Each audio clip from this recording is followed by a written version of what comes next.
tun da sanyin safe.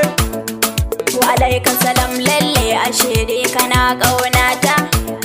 Maganar abu goma zan faɗa ma ina ma fata. In dai ka yi su za ka zamto da jigun delu. Haba delu na je ki ɗauko kaya na fitsari. Kin ga ga omo na sayo ɗauko su da sauri.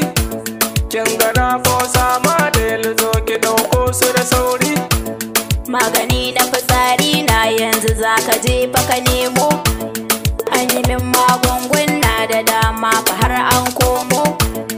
Malami ya ce abu goma ne dole za a nemo. Faɗo su da sauri delu koma da ne zan nemo. Daga nan za na wuce delu koma da ne zan nemo. Hauren zaki mai rai dishi ake so a samu. Za ka je jeji na ka kama zaki hauren saka ego. Bayan ka dawo za ka feshe jiki da turare.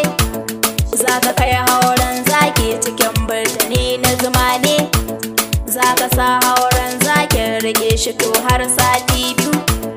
Ba a korar zuma gurin har tsawon na sati biyu ne.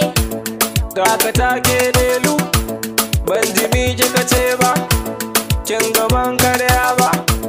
Yan gaban karya ba kunnuwa na ba samu ne ba. Ban ji mi kika ce ba. Dakata yan dina ga abinci ma na ɗauko ma. In ka ci shi ka tashi ka ka ga yanzu rana ta yi.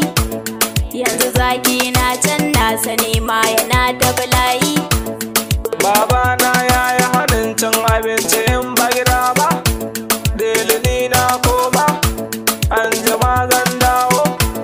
Kin gama tun yanzu ciki na yana ta yi mini ciwo. Haba na delu gani ga ka na delu.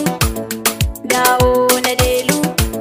Kin gani na fece an jima zan dawo.